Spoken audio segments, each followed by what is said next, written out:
All right, ladies and gentlemen, welcome to this edition of the Paul Harrell program. We're going to be talking about a lot of stuff with my co-host Rob Spencer, mainly the fact that the DOJ and the FBI are gaslighting us over Jeffrey Epstein. The Paul Harrell program starts now.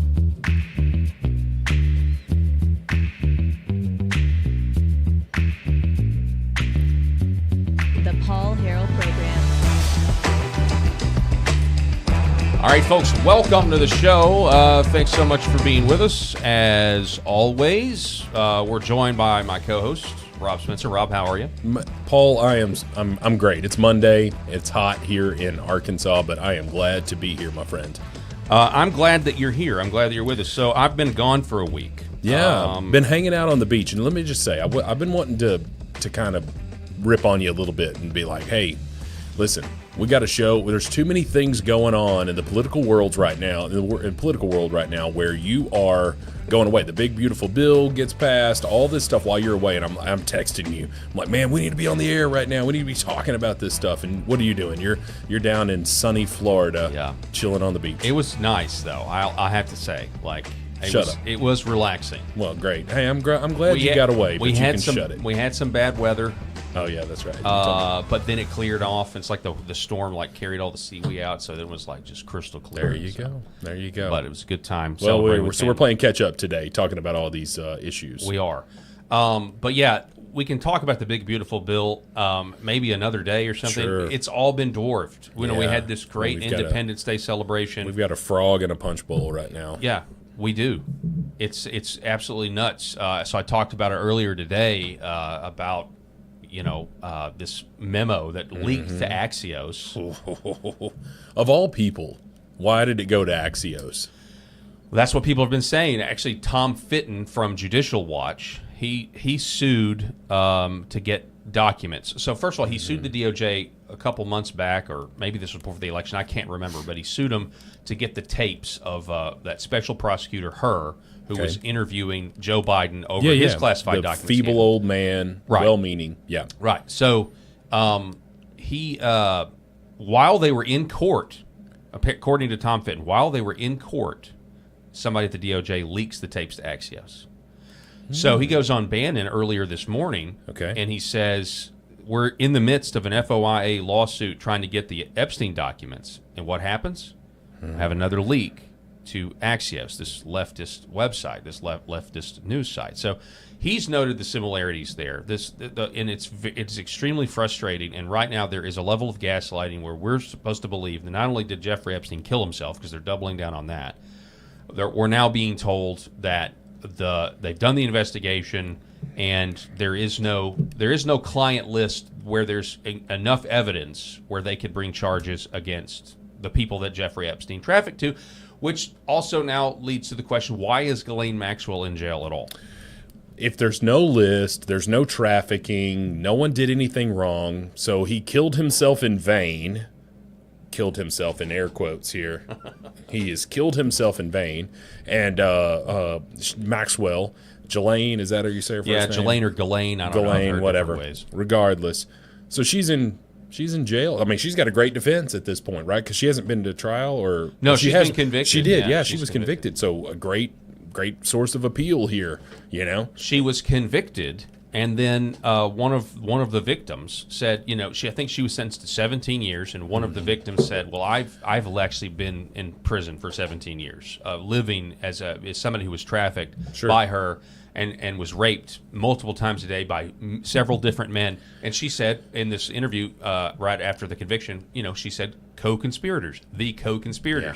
And now we're being told no co-conspirators, or nothing's actually going to happen from any of this. So. We know, oh my gosh, we all know what the deal is. It's not that there's, let me use a double negative here. It's not that there's not a list. It's who's on it. Yeah. That's why it's not coming out, Paul. Everybody with a brain realizes that list is going to implicate all of these famous celebrities. We've seen the flight logs, that the partial flight logs, the people that were going there, the Tom Hanks of the world, all of these individuals, the Bill Gates of the world. Okay, Do you think Bill Gates has got a little bit of money for some power moves behind the scenes? Well, and Cash Patel went on a podcast and said that. He actually mentioned Bill Gates and said, we don't have the list because Bill Gates is lobbying Congress. That this was before he became. Yeah. And now what is he saying? Now what is he? I mean, everybody, we all love the hammer that Cash Patel appears to be or purported to be. Right. So we see this hammer that he is. And then he just recently went on, was it Joe Rogan? And said, if there was a list, I'd be showing it to you. Yeah. And you're just like, okay. Yeah. So the list doesn't exist anymore. Yeah, and I wanted to believe him too. Because he was all like, well, don't you think a guy like me would prosecute this if there was something there? And it's like, man, of all people, I want to believe you, but at this point, they took these jobs, Bongino and him, because Bongino's out there saying the same thing. And it's like you've gone in, you're not delivering the goods, and everyone's going to think you're in on it. Everyone's going to think you're now part of the cover-up, and that's. And there's a good reason to think that. It's not like we're crazy to now think, oh, well, nothing's ever going to get done, because it just implicates too many powerful people on both sides. And I actually think this is going to cost the Republicans, likely could cost the Republicans the House and the Senate now. I don't know that it's quite the level of the overturning of Roe v. Wade that happened before the 22 midterms, which the red wave that was, expected to happen. It was a pink trickle. Right. That's exactly right. And I don't know that this, because we're so far away from it, that we go through these news cycles. Because when you think about it in, the 2024 election, it shouldn't even been close after, if you want to look at the 2021 withdrawal from Afghanistan. Right. Right. That should have disallowed any of them from serving office ever again, right? Like you're Kamala Harris, you were involved, you were in the room, right? And so you look at all of those things that happened during the Biden presidency, but if something happened at the very beginning of that, we move on, right? Mm-hmm. The news cycle happens, and all of a sudden we're not talking about it anymore. So is this, Republicans better hope. They better hope that this is one of those things that the news cycle passes over, and all of a sudden people don't remember it in November of 2020. What's the 2026? Thank you. And they better hope that. But it could be that thing that cost them. Well, I mean, I said on the show a week ago, one of the best things that you could do is you could follow it wherever it goes. If it leads to a Republican, then you go after that Republican. That would instill a lot more confidence. But 100%. It's the Intel oligarchy, the Intel oligarchs that really run the show. Yeah. They're not allowing this blackmail operation to be exposed. And that, they even says it in the memo. It says he wasn't blackmailing anyone. And it's like, wait a second. I mean, nobody, at least in my mind, I never thought it was Jeffrey Epstein gets somebody in a compromising, video with an underage girl or a child or something, and then it's Jeffrey Epstein himself that's going to call the person up and blackmail them. No, the allegations are he's working for intelligence, Mossad, CIA, MI6, sure. And it's those people that are like, hey, Mr. Senator, come over here. Let me show you something. Yeah. And it's like, now we've got you. And you think about it, even as simplistic as like a college football coaching search. Okay, so the school that wants this college coach never calls that college coach directly. That's right. Right. They're working through the back channels of all of that stuff. So you mean to tell me that a billionaire has got tons of dirt on the highest list of celebrities that you can have, right? The top of the rung. And he has this information, this dirt. And all of a sudden, he's indicted. And he's a billionaire. He's indicted. And he's in prison. And his only out is suicide. You mean to tell me that he didn't work any of that influence that he had behind the scenes? He just gave up and just said, "You know what? I'm a billionaire. I'm just gonna end it. I'm gonna end it. Yeah, I'm gonna end it." It's insane. You're exactly right. He knew he was a It's there's no way he was silenced. He was killed. You'll never convince me otherwise. All right. So what we have up on the screen right now is reporter Bree Dale, and she's confirming that there was some speculation. The memo that was leaked to Axios had no date or signature. Who's she? I'm not familiar with her. I'm just curious. She's Daily Wire. Daily Wire. Okay. So she's confirming through an email. Hi, Bree, I can confirm the memo is authentic, and then they link it. So the link, the memos actually goes now to the DOJ website. So it's official. This is it. Basically, case closed. And so instead of Pam Bondi, and I don't know where is Pam Bondi right now. That's a really good question. But what good? Honestly, though, but what good could come from her? I don't know. But right now she's I have slaughtered. a feeling Caroline Leavitt is probably pretty upset. Wishing that she's the one taking all the fire. So here we go. This is Caroline Leavitt press conference earlier today. The DOJ and FBI have now concluded there was no Jeffrey Epstein client list. What do you tell MAGA supporters who say they want anyone involved in Jeffrey Epstein's alleged crimes to be held accountable? This administration wants anyone who has ever committed a crime to be held accountable, and I would argue this administration has done more to lock up bad guys than certainly the previous administration. And the Trump administration is committed to truth and to transparency. That's why the Attorney General and the FBI Director pledged at the President's direction to do an exhaustive review of all of the files related to Jeffrey Epstein's crimes and his death. And they put out a memo in conclusion of that review. There was material they did not release because, frankly, it was incredibly graphic and it contained child pornography, which is not something that's appropriate for public consumption. But they committed to an exhaustive investigation. That's what they did, and they provided the results of that. That's transparency. Follow up on that, Sure. Caroline. Okay. Okay, that's the first segment. Now, first of all, like they keep saying this, and Bonnie's been saying this, like we've got to review it because there's child pornography. Nobody is wanting that stuff released. Of course not. Okay, or the names of the victims. Yeah, of course. no, we're just wanting the names of the people that are involved in this. And you don't even have to tell me what Tom Hanks did. I keep saying Tom Hanks because he's one of the. His Instagram is creepy. It is. He is. I don't know. This dude goes from. Okay, I could go on and on about this, Yeah, but maybe he's fallen from grace. But anyway, from my perspective, I don't care. You don't have to give me all the details of what he did.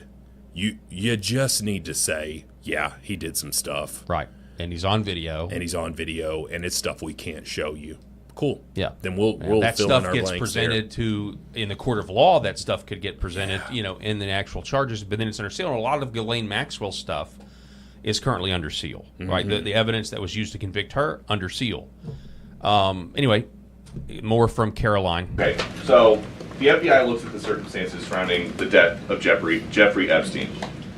According to the report, this systematic review revealed no incriminating client list. So what happened to the Epstein client list that the Attorney General said she had on her desk?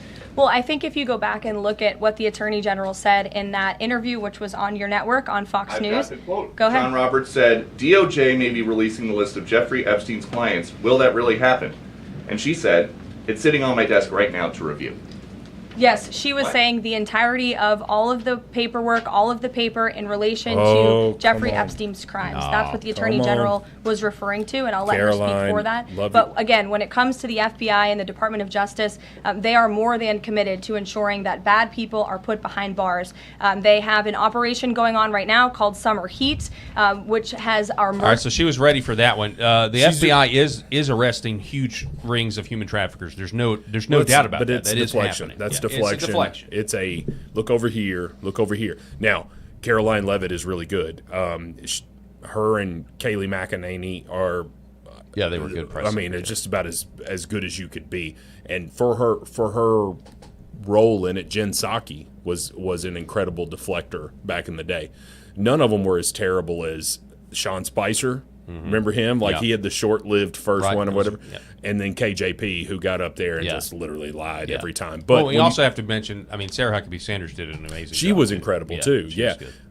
You know what? I honestly, that's you're absolutely right about that, because Sarah Huckabee Sanders, I don't feel like she was ever put in a position there where she was, maybe like having to not lie, but you're like, hey, I know you want the truth over here, but let me deflect you over here. She just didn't really do this that. is the part of the press secretary job that, this is the part where it's just like, Caroline Leavitt, if she's worth her salt at all, goes behind the scenes like, what the was that?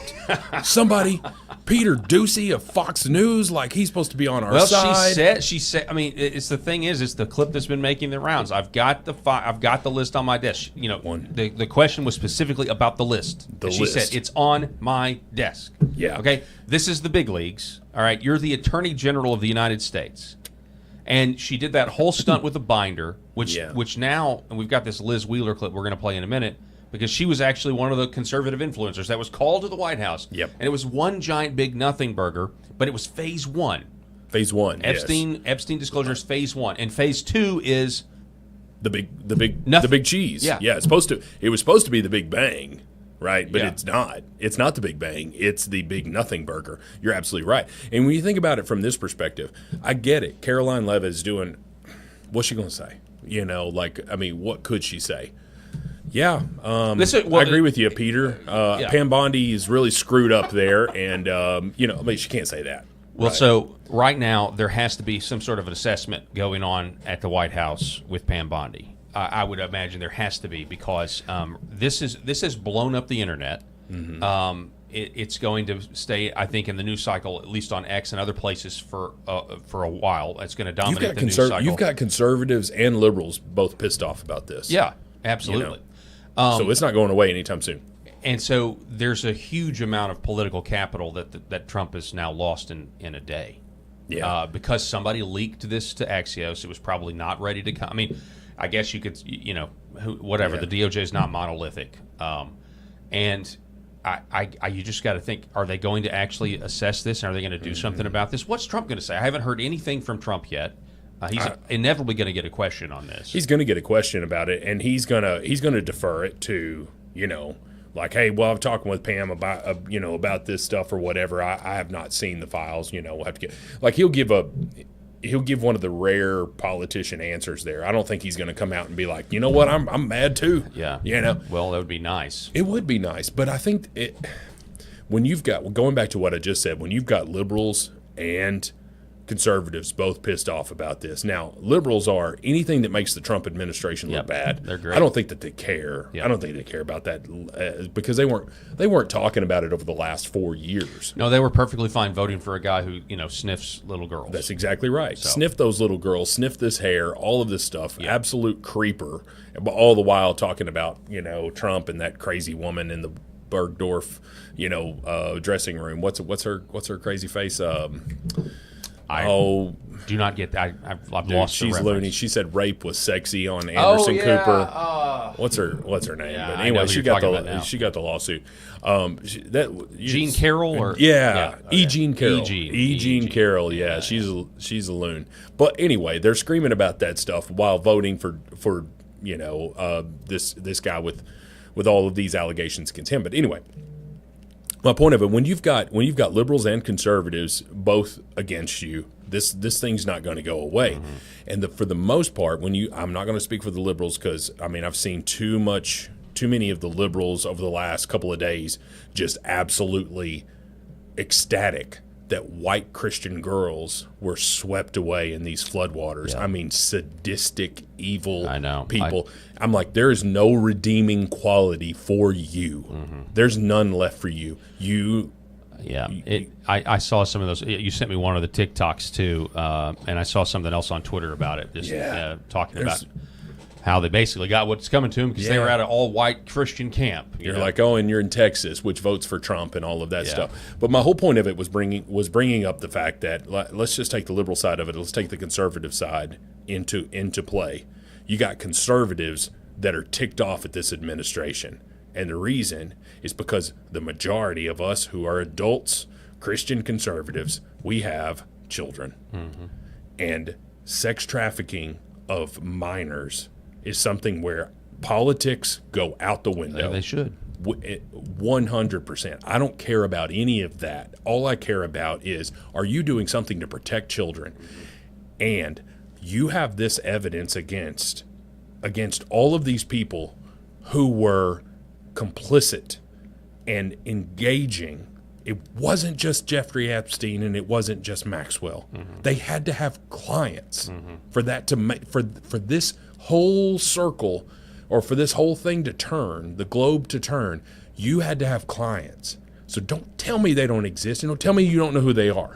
I completely agree. I think it's actually, when you lay it out like that, Rob, it's nauseating. It's black and white. There's no gray. I know. So people are trying to make sense of this. You got Mike Benz going on Charlie Kirk earlier, saying that he doesn't think this is an FBI thing. Listen, again, I know the people involved. I know Cash. I know Bongino. I know Pam Bondi. So I tilt towards trust. But do you trust what we're being told here, Mike? Well, the issue is I don't operate on trust. I think that Cash and Dan are phenomenal, and I don't think that this is an FBI thing, frankly. I think that when you're talking about the foreign intelligence networks that Epstein was involved in since 1981, this is his whole story. Well, runs but through let's CIA. just sorry. So but do you mean Israeli intelligence, Saudi intelligence? What do you think he was likely a attaché for? I think you have a global network here that spans the Central Intelligence Agency in the U.S., that spans British intelligence, Israeli intelligence, Saudi intelligence. How does Jeffrey Epstein go to be the primary financial embezzler? But the embezzler for Adnan Khashoggi, the guy who personally negotiated and fronted the money for the arms for hostages, when we were running missiles to Iran. During the Iran-Contra scandal. Look, an even better argument, that's a good one, is that this guy goes from a math teacher to living a multiple billionaire type lifestyle. Yep. And who gave him his first job was Bill Barr's father, former Attorney General. He's the one that gave him the math job. Wow. Bill Barr's father, who wrote a very creepy novel about sex trafficking kids in space. It was a sci-fi novel. You can look all of this up. And so it was Bill Barr who was the Attorney General when Jeffrey Epstein killed himself. Paul, we're surrounded. Okay. Let's just be honest. We're surrounded by pedophiles and degenerates. Yeah, you're absolutely right. And so the reason this is the reason I think the political capital that the Trump administration has lost because of Pam Bondi is so monumental. It's so huge. Is because Jeffrey Epstein first came on he's been in the political thought of us now for at least a decade. For those that were in the know, even longer than that. They knew about the Lolita Express. They knew about the island. But for 10 years, I think, you had that ABC News reporter caught on camera. It was an old Project Veritas saying she was lamenting that she had everything on Prince Andrew, everything on the Clintons, everything on Jeffrey Epstein. She had it all. She had witnesses. She had corroboration, all of that. And ABC News wouldn't air it. They said, you can't air it. She tried for 3 years, according to her own lips, to get it. And so we have been searching for a reason why our politicians get elected based on promises. They go to Washington, D.C. They come back to us with excuses as to why it can't be done. Their voting record doesn't match how they campaign. We've all been wondering what happens. And you can say, well, it's money or it's whatever. But blackmail was a key reason, a potential reason for why our government is the way it is. They don't actually care about the people. It's because they care about themselves because they've been compromised. And now we're this idea that became mainstream, so mainstream that the president of the United States, the head of a major political party, won his election in part by talking about the Epstein files, in rally after rally after rally, and now his DOJ is saying there's no there there. And this is a huge problem. And I don't know how they're going to solve it, Paul. Quite honestly, because I don't think either side's going to let them live away. And this is happening right as Elon Musk wants to launch the America Party, right? Yeah, that's not lost. I thought about that. Yeah, and what did Elon Musk say just a couple of weeks ago? Hey, the reason that the client list has not come out is because Donald Trump is on it. He did say that. Now, whether he's on it or not, I don't know. No, I don't either. I mean, he then deleted the tweet, and there's some makeup, but now apparently they're getting divorced again. That's exactly right. And all of a sudden, boom, here we go. We're launching this America Party, and all of these true conservatives who are not loyal to a particular person, right, or a particular administration are saying, whoa, well, this is not who we are. Yeah. Should we be more of what Elon Musk says? And I think that you and I will do an entire show on that. Oh, yeah, one day, absolutely. But to your point, a lot of people say that Trump is backed by a bunch of people who are in a cult. But I think the backlash today certainly shows that that's not the case. When we can feel free to support when he does good things and then criticize stuff like this, which is a big. To borrow a term from Joe Biden there when he was describing, hey, Hispanics are not monolithic like African Americans, right? Which was he was trying to give a compliment to people who are Latino versus he was really slamming African Americans at that point. Oh, you're incapable of individual thought here, right? Well, he said the same thing about Barack Obama back in the day during the primary. He's the first one that was ever said, clean. He's well spoken and he's clean. He's the first mainstream guy that's well spoken and clean. Like, wait a minute, I don't know that I've ever met like an African American that was like, oh, you're dirty, like you're just a dirty person. I don't think that's not what whatever. But anyway, so I say that to say that let's use that Joe Biden term. Conservatives are proving that we're not monolithic here because we're not just saying, oh well, that's what Pam Bondi says it. Right. I'm just gonna follow her. I'm gonna follow Trump. I mean, there are people like that, I think, but well, there are. Yeah, there are, but those people are not sitting back and actually having some critical thought about it. No, I agree. They're just probably glued to Fox News. Pam Bondi has been a staple on Fox News. Sure. Mike Benz, I wanted to read his tweet in response to that video, which said, to be clear, I'm saying the main agency outside DOJ that should be queried here is the CIA, and the total information blackout from CIA and from DOJ about its conversations with the CIA or scope of documents reviewed from the CIA is not a good look 6 months into the investigation.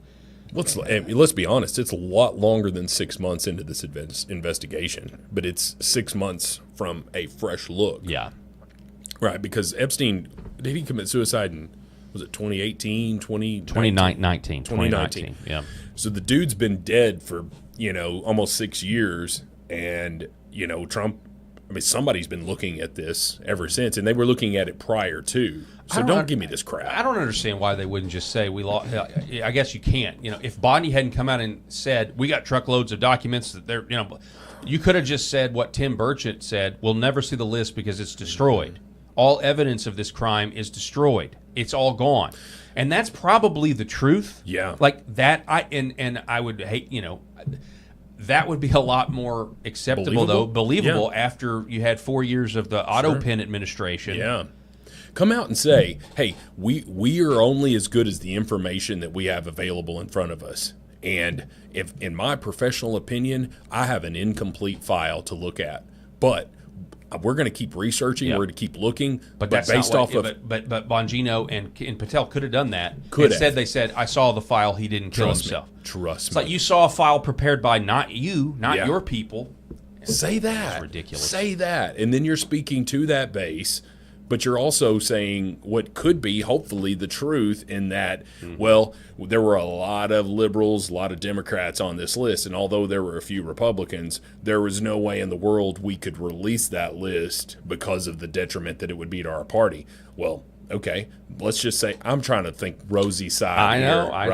And, okay, well, yeah, the Democrats aren't going to release that. Well, they're sure as heck not going to leave those files for the next administration to come in like a tornado and release all of that stuff and just sacrifice those few Republicans. Again, best case scenario, heck, there could be way more Republicans and conservatives on that list than there are leftist Democrats. 100%. We don't know. 100%. But the problem is we know there's a list, and we know there are people on there, and you can't. What is the word? You can't spit on my head and tell me it's raining, or pee on my leg and tell me it's raining. That's exactly what they're doing right now. That's exactly what they're trying to do. They're gaslighting us. Here's the clip. Pam Bondi talked about Jeffrey Epstein earlier this year, saying anyone on the documents who's trying to keep their names private has no legal basis to do so. This tweet.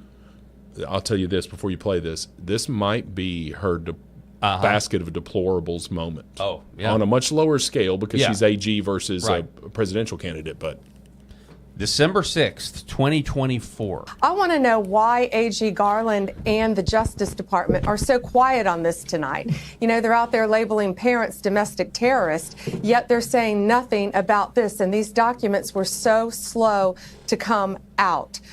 Human trafficking is a multi-billion-dollar business in this country, and Jeffrey Epstein is dead, and Ghislaine Maxwell is in prison for 20 years where she belongs. And if people in that report are still fighting to keep their names private, Sean, they have no legal basis to do so unless they're a child, a victim, or a cooperating defendant by some chance against some potential case against Ghislaine Maxwell. And I think Mark Garagos, as a great criminal defense attorney, will back that up as well.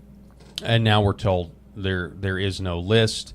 I want to get to this clip too. We're at half past the hour, but Liz Wheeler went on Glenn Beck's show and she gave a little bit of clarity into this whole binder gate where all these conservative influencers show up to get a binder. Right. And because you said she was one of the reporters or journalists. She was one there. She was given a binder. She went. She had a personal conversation with Pam Bondi. Listen. People care deeply about the Epstein files because there was a grisly crime that we know for a fact was committed. Epstein was convicted of that. It wasn't speculative. He was convicted of it.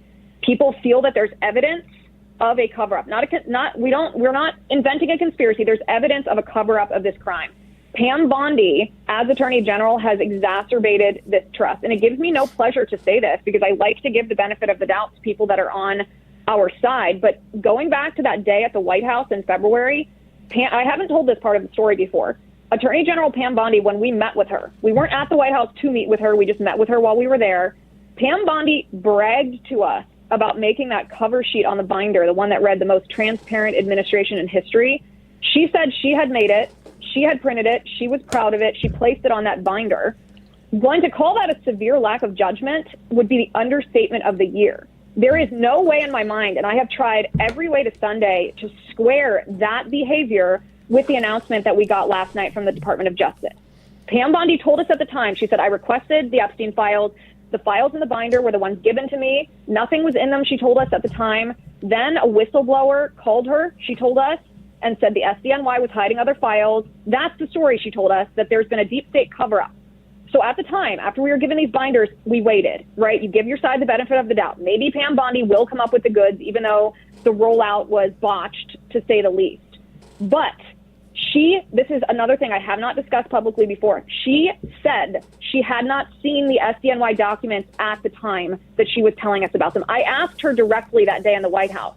When she said, a whistleblower told us about these truckloads of SDNY documents, I said, have you seen them? She said, no, she sent the request and they're bringing them to her. So contextualizing all of this, suddenly this seems like unforgivable behavior. How could she give the American people, not just me, I don't care about how this impacts me, how could she give the American people those phase one binders that contains nothing, while at the same time bragging about the cover sheet that she made, the most transparent administration in history, and tell us that the SDNY had the real goods, that the binder was just proof of a deep state cover-up? That was the real story, she told us, only now to say, sorry, there's actually nothing. So it leaves us with this situation. What are the options? The options as, well, was she herself set up by some deep state FBI career officials trying to make a fool of her? It's possible, maybe even probable. Possible. But here's the thing. If you are smart, if you are savvy, if you are sharp enough to be the Attorney General of the United States, you verify such information. You don't assume its veracity and publicize it for clicks. I agree. And that's what she did. So then we get to the point that we think, okay, well, what does this say about her judgment? Is she just click thirsty? Is she wanting to be a Fox News star? Did she get out over her skis trying to make news, being, a mega champion with those binders that maybe she had not verified the contents of, and she definitely hadn't verified the contents of the SDNY truckloads? You can't square this announcement with the binders, the announcement yesterday with the binders in February, unless you allow for the idea that Pam Bondi could be operating in a way that is unacceptable. Went on Fox News, said she had a client list on her desk to review when she actually hadn't looked at the documents, and was just saying that to be a television star. I say this in somewhat sorrowfully. If I'm President Trump, I would not tolerate this behavior anymore. She has become a liability to his administration. I think the administration is probably just now coming to the realization of how much goodwill this whole debacle has cost them with their voters. And Pam Bondi is not worth it. She's a liability. It's time to move on. That's a big deal.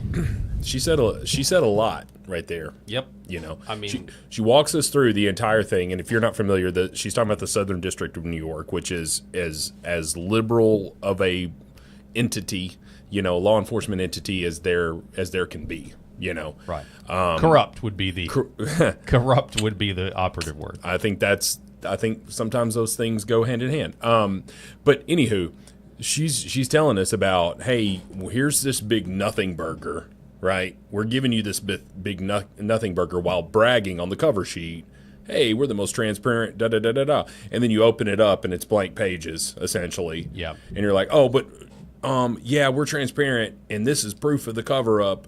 It's the SDNY, and you're sitting there thinking, okay, the Attorney General of the United States, does she have power over the SDNY? Okay. Well, let's talk about Pam Bondi and whether Trump should move on. I mean, does she become the sacrificial lamb at this point? Because this thing is a crap show. It is a crap show. Going back to what we were just talking about a few minutes ago, when you've got both sides that are slaying you right now. Oh yeah. And Charlie Kirk, who is all about, you're like, hey, I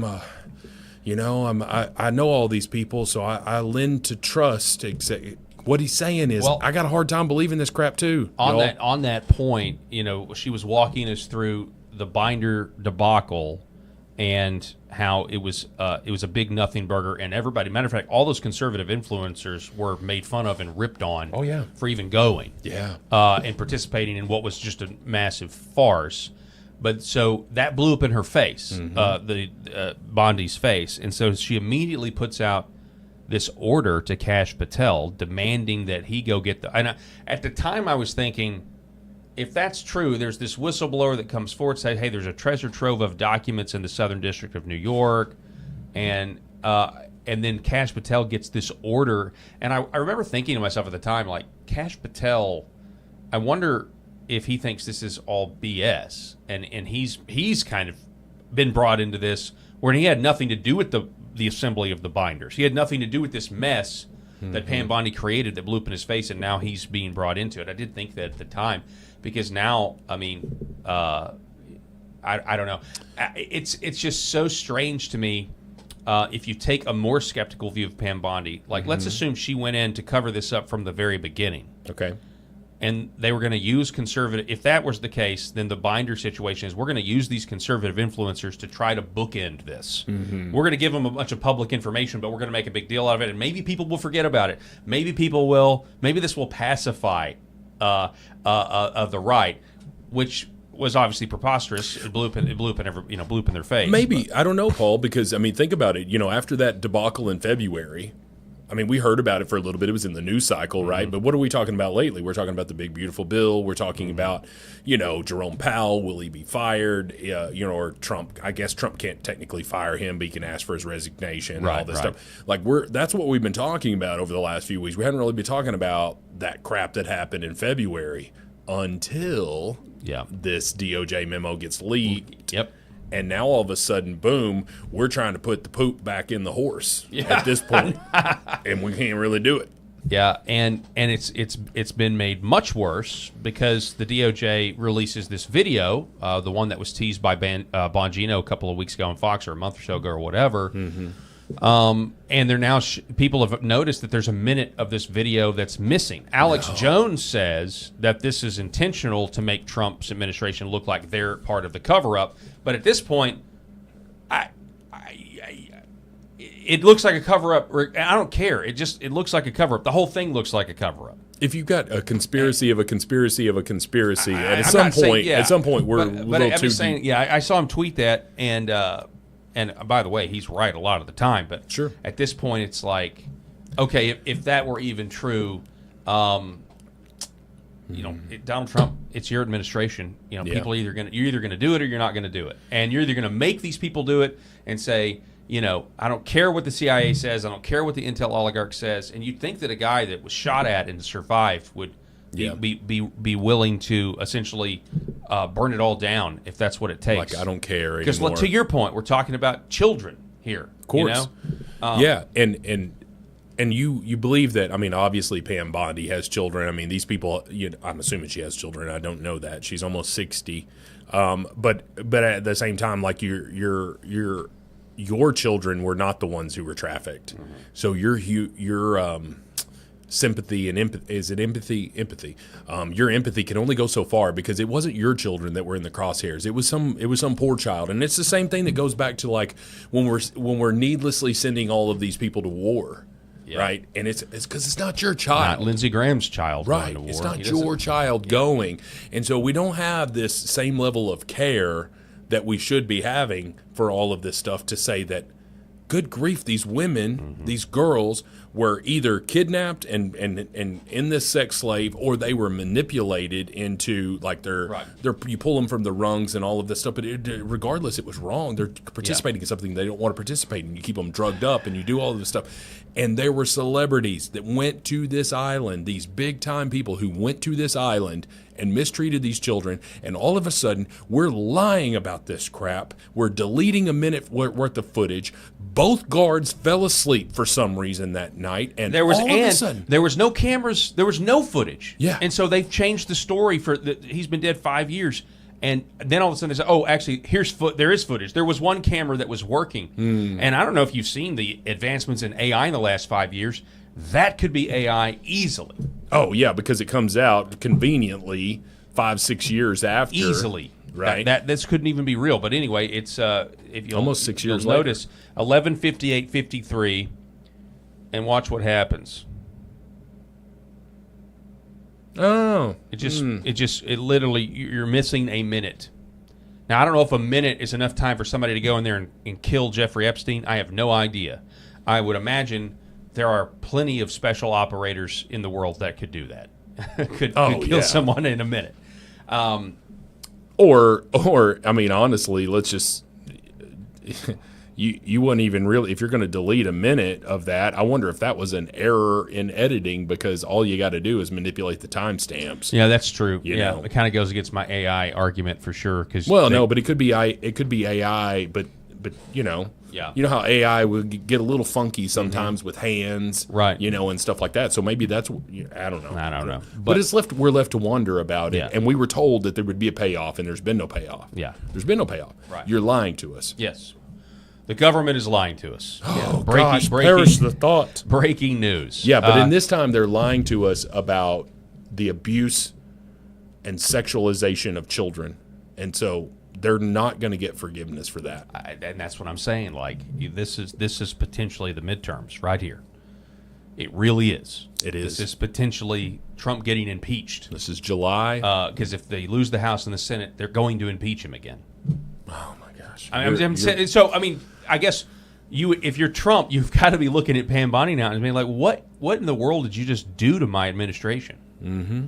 You did. You know, assuming Trump's not in on it, which I know a lot of people want to go there. You know what I mean? But Orange Schroyer, what the hell is this? According to Thomas Paine, he says this is Epstein's prison cell per photos from DOJ released after his suicide. The video released by the FBI yesterday shows a completely different cell. These are the doors. Mm-hmm. You see. And according to this report, this was the original, what we originally told. You know. Yeah, go back to the previous one. It doesn't really look the same at all. Go back again.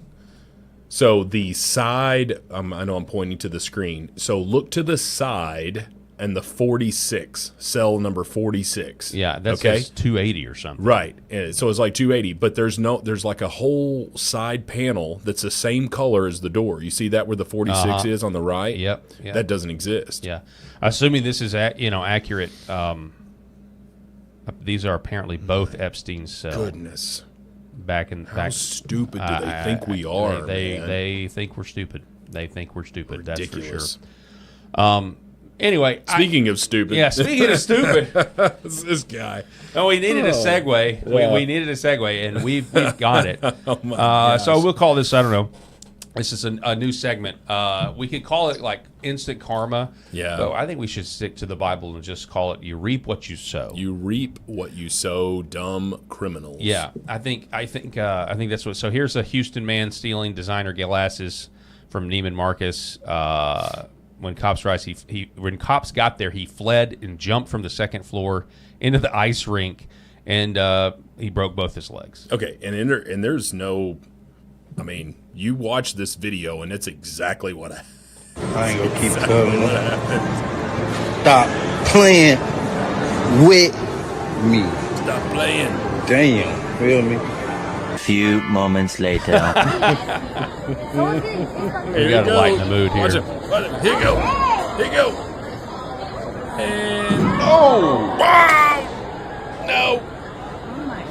Oh wow, that's viewer discretion advised. I guess it's a little too late.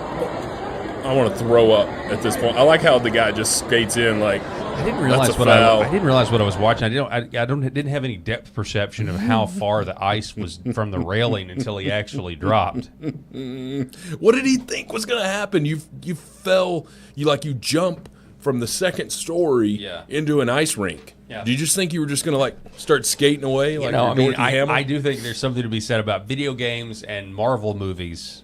People thinking that they're a little bit more invincible than they actually are. So maybe that's what it is. Yeah. So obviously he was taken directly from there to the hospital in handcuffs. Where he had to have surgery on both of his legs. Certainly that one there. For sure that one there is a surgery. That's not blood, is it? That's just I don't think it was like a designer, compound fracture. yeah, I think okay. he just at the knee he basically just destroyed himself. So there's our dumb criminal of the day. You reap what you sow, ladies and Yes, gentlemen. you reap what you sow. Speaking of reaping what you sow, Here's this nice Daily young lady. Caller, the Daily Caller, as part of its deal with the Trump administration, the University of Pennsylvania has committed to issuing apologies for permitting Leah Thompson, a biological male, to compete on the women's swim team. Fully intact biological male. Fully intact. UPenn will also nullify all of Thomas's records and restore them to the women who actually earned them. So this is in response to potentially getting defunded. Correct. Yes. Yeah, so UPenn receives federal funding, and a lot of that stuff is for research or whatever, but they basically said, hey, this is a violation of Title IX, where you are, which Title IX is equal treatment by universities for female athletes, and this is a violation because what you have here is a man who thinks he's a woman, and he competed. He was ranked 436 or something like that in the men's division in college. Switches over 1 year later. He's winning championships as a female woman swimmer, right?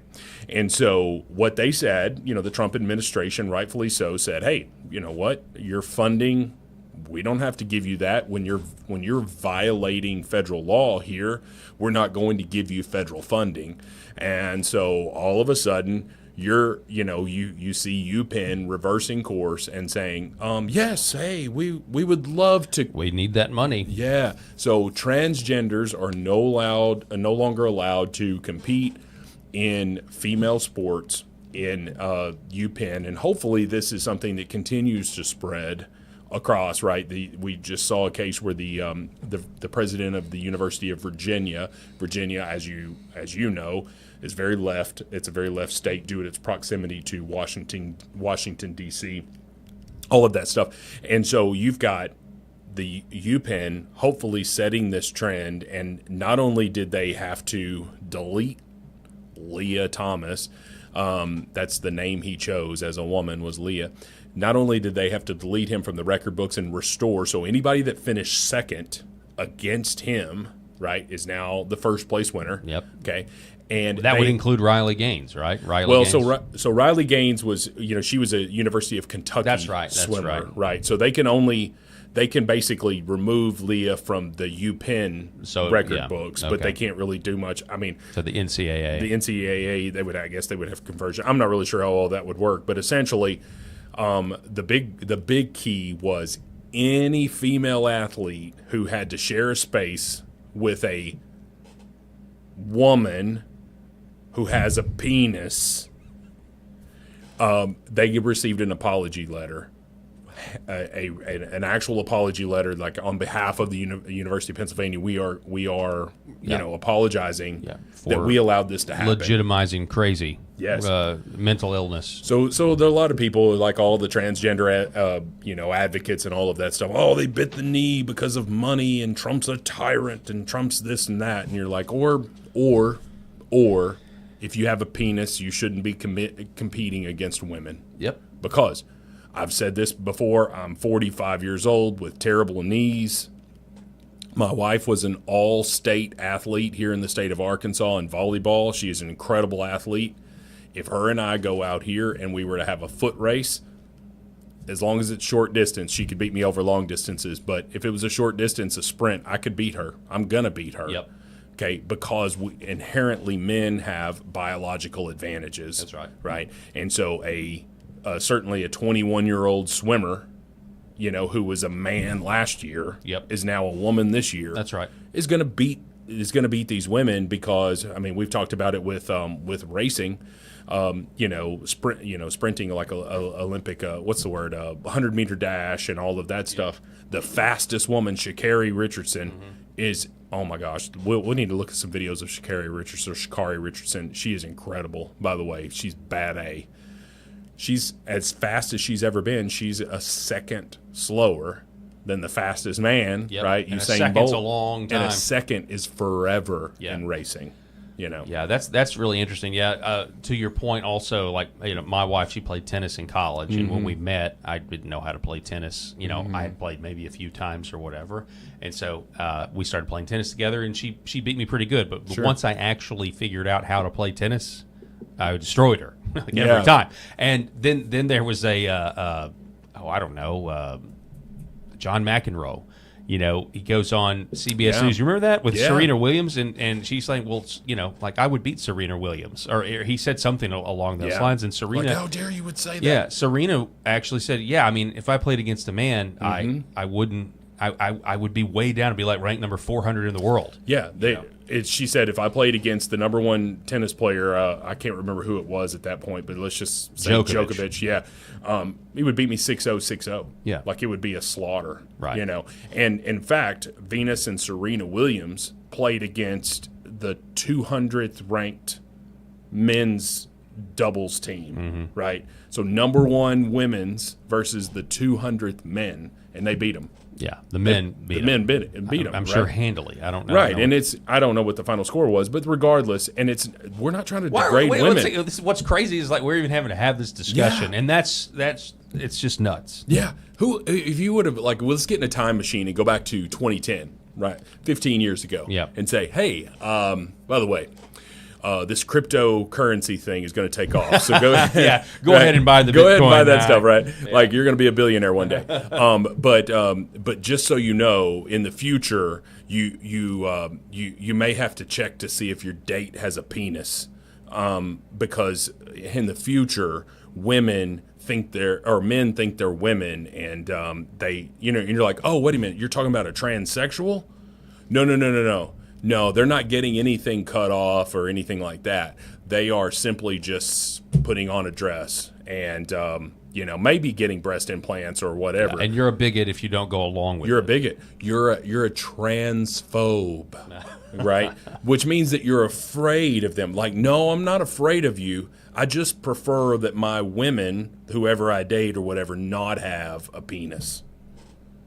You're such a radical. Oh gosh, it's such a radical. I'm so backwards in my thinking. Hey, I don't really want any of these penises here. I got one, and I'm good with that. Oh my goodness. Sorry, not trying to be inappropriate. No. But it's bizarre. At some point, sometimes these things have to be said, so you can point out the absurdity of all. So we can. But it's good. It feels like nature. It does feel like nature is healing. Yeah. I know the women competing against men or men competing against women was a huge issue in 2025. Well, shout out to UPenn. Obviously Pennsylvania is leftist. It's right there close to Massachusetts, which is very leftist. Right, but Pennsylvania itself is becoming. I think they're about to have more registered Republicans in Pennsylvania than Democrats. And so you would think that this universe. There's a lot of people in Pennsylvania that support this decision. Yeah, and I think you've got the big hubs of these big cities, right? So you've got the Chicagos of the world, the Boston, Massachusetts of the world, the Pittsburgh, which is surprising to me because I think when I think of Pittsburgh, I think of steel workers and the roughnecks and all of that, and you're just like, that's long gone. Yeah, I'm all in favor of men competing against women. Like, I don't think that's the truth. I think what they are is the old school Democrat, and they haven't realized how much the party has left them. Yeah. That's what I truly think. But you've got those and these big hubs, these liberal hubs, the Houston, Texas of the world, right? Texas is a red state.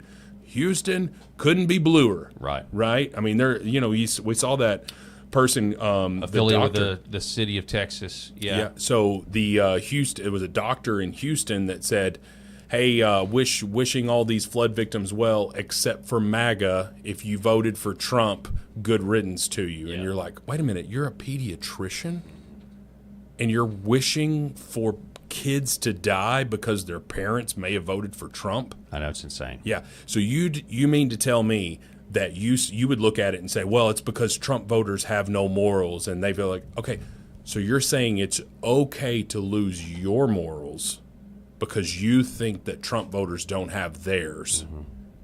Do you see how wrong your thinking might be? Like, I'm good that I don't have morals. The derangement syndrome is real. It is incredible, and we could talk a whole show about that. And speaking of the derangement syndrome, here we go with New York. Speaking of big cities, you were talking about the big cities. Speaking of big cities, this was crazy. This is a beach in New York City. Look at this. It's beautiful. Yeah, it's just gorgeous. No, why would you want to go to Destin, Florida? When you've got that right there. I mean, it's literally looks like a third world country. And those poor kids, man, they're just trying to play on the beach, and they're but look at this trash. It looks like Haiti. It looks like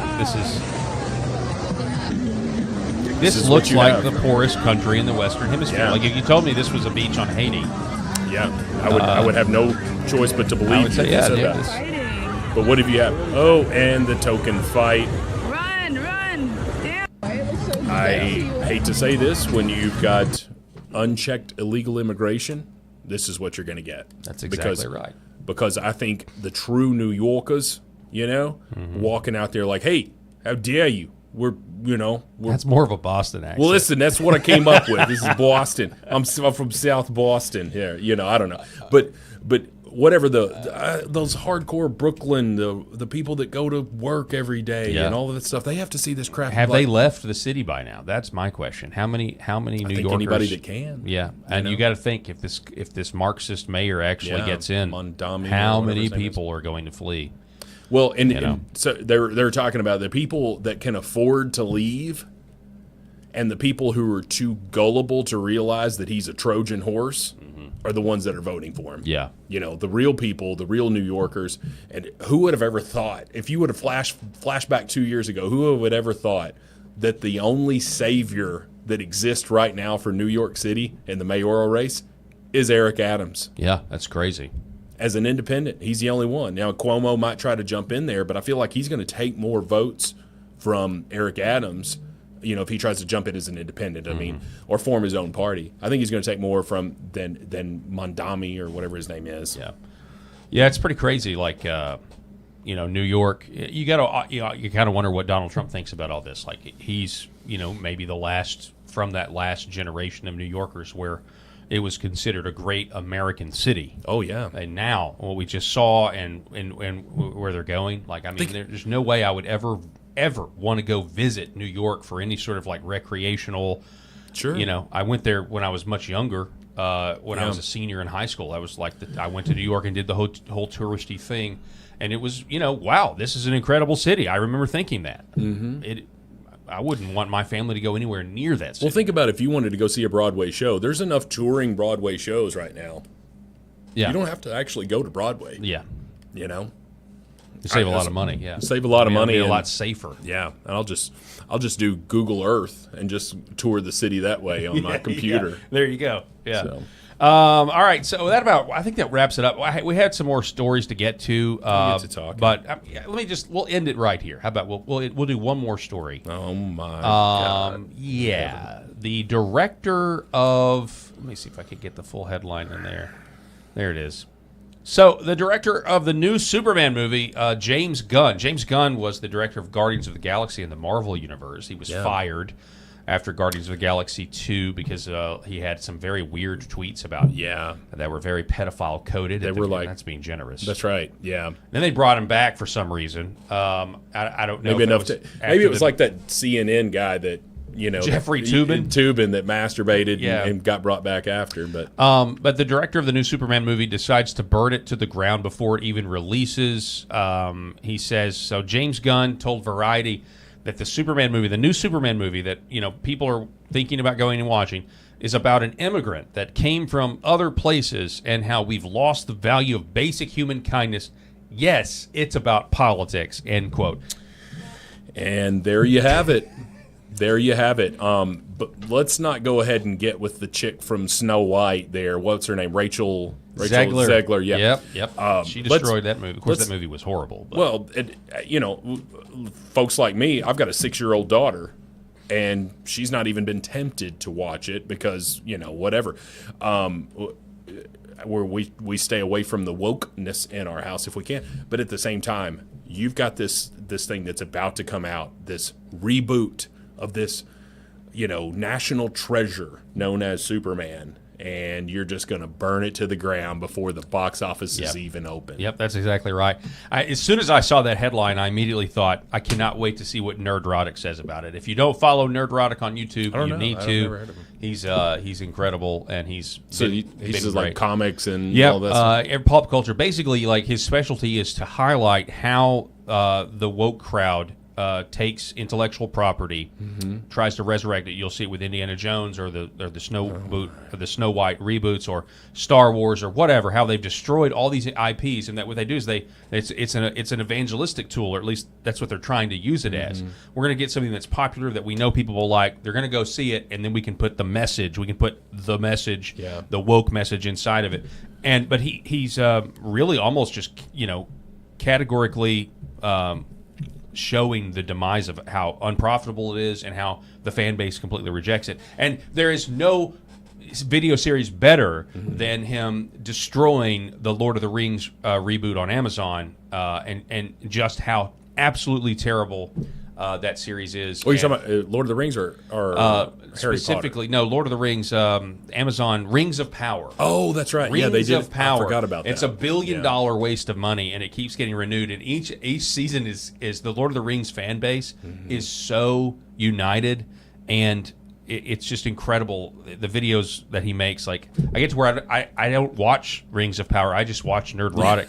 Because I don't want my head to explode, and I'd rather just hear. Let's hear it straight from him. Yeah, what they don't realize is let's go ahead and alienate half of America, and I think that the left hand side of this, and I know we're over on our time, but the left hand side of this, they are so within their circle.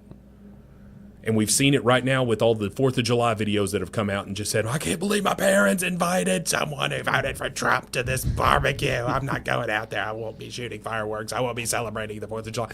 We're seeing that because they think that little echo chamber is so righteous and it is so pure that we can talk about this thing that, oh yeah, Superman's an alien and he's an illegal immigrant and it's just it's a political thing or whatever.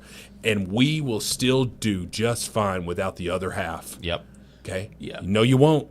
No, you won't. You'll honestly, without the other half, they would starve to death. Oh, yeah. Let's talk about the red states or the farm states. Yeah, that's right. But the moral superiority, that's the issue. And really the divide, I mean, both of us approach it on both sides. We now approach it saying, well, I have the moral argument. They think they have the moral argument, but they're calling evil things good and good things evil.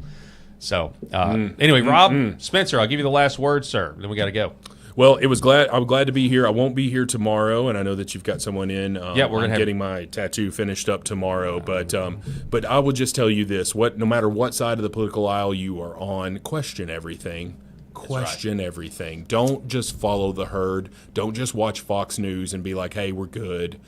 Question everything. Yep. And you can agree on most things and still vote for Republicans, and that's totally fine. Yep. But question everything. I agree. That's my key. Yep, that's good because this Epstein stuff is going to continue to snowball. It's not going to go away. It's not going to go away. Tomorrow on the Paul Harrell program, starting at 4 o'clock Central Time, we'll be talking with our friend Jacob Holloway, who we've had in before, as well as Arkansas State Senator Dan Sullivan. We're going to have 2 guests or three. Sorry, I'm missing that. It's going to one. be great. Yeah. Folks, it's the Paul Harrell program. Thanks for watching. Be safe.